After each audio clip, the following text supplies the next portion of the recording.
وزیر اعظم کا champions trophy کے معاملے پر محسن نقوی پر مکمل اعتماد کا اظہار۔ وزیر اعظم شہباز شریف نے وفاقی وزیر داخلہ اور chairman Pakistan cricket board Mohsin Naqvi سے ملاقات کی۔ وزیر اعظم نے چیمپئنز ٹرافی سے متعلق chairman P C B Mohsin Naqvi کے اصولی موقف کو سراہا اور محسن نقوی پر مکمل اعتماد کا اظہار کیا۔ شہباز شریف نے کہا کہ چیمپئنز ٹرافی سے متعلق آپ کا موقف ہر پاکستانی کے دل کی آواز ہے۔ آئی سی سی میں آپ نے پاکستان کے 24 کروڑ عوام کی ترجمانی کی۔ پاکستان کی عزت سب سے پہلے ہے اور اس کے بعد کچھ اور ہے۔ محسن نقوی نے کہا کہ پی سی بی پاکستان میں چیمپئنز ٹرافی ٹورنامنٹ کے انعقاد کے لیے تیار ہے۔ ہم پاکستان اور کرکٹ کی جیت چاہتے ہیں۔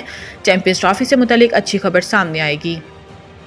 شام میں بشار الاسد کا 24 سالہ اقتدار ختم، باغی گروہ کے سربراہ کا بیان بھی سامنے آ گیا۔ غیر ملکی خبر ایجنسی کے مطابق شامی فوجی کمانڈ نے اعلان کیا ہے کہ صدر بشار الاسد کا 24 سالہ دور ختم ہو گیا ہے۔ میڈیا رپورٹس کے مطابق دمشق میں گولیاں چلنے اور دھماکے سنے جانے کی بھی اطلاعات ہیں، جبکہ لوگ سڑکوں پر نکل آئے اور جشن میں نعرے بازی بھی کر رہے ہیں۔ اس حوالے سے شامی باغی گروہ کا کہنا ہے کہ جشن کے دوران ہوائی فائرنگ کی اجازت نہیں ہے۔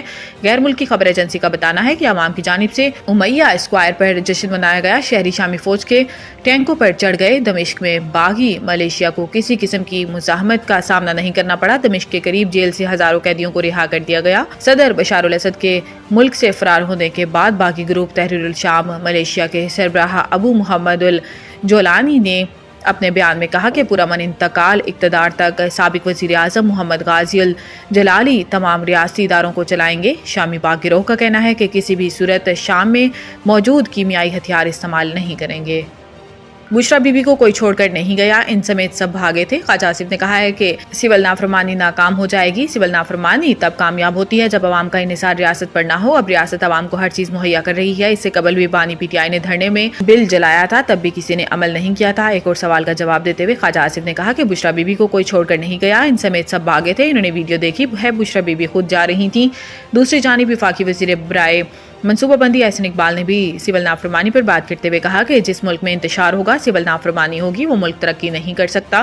سیاسی اختلاف ضرور ہوتا ہے لیکن ملک کو بدنام کرنا سازش ہے۔ اگر ہمیں ترقی یافتہ بننا ہے تو امن استحکام پالیسیز کے تسلسل اور اصلاحات کو اپنانا ہوگا۔ کراچی کے سفاری پارک میں ہتھنی سونیا مر گئی۔ ذرائع کے مطابق سونیا کی موت اچانک رات میں ہوئی۔ صبح عملہ سفاری پارک پہنچا تو ہتھنی کو مرا ہوا دیکھا۔ چند روز پہلے ہی ایک ہتھنی مدھوبالا کو چڑیا گھر سے سفاری پارک منتقل کیا گیا تھا، جبکہ اس کی بہنیں سونیا اور ملکہ پہلے سے سفاری پارک میں موجود تھیں۔ عالمی ماہرین کی تنظیم فورپاز کی نگرانی میں مدھوبالا کو ایک خصوصی تربیتی کنٹینر میں نیم بے ہوشی کی حالت میں منتقل کیا گیا تھا۔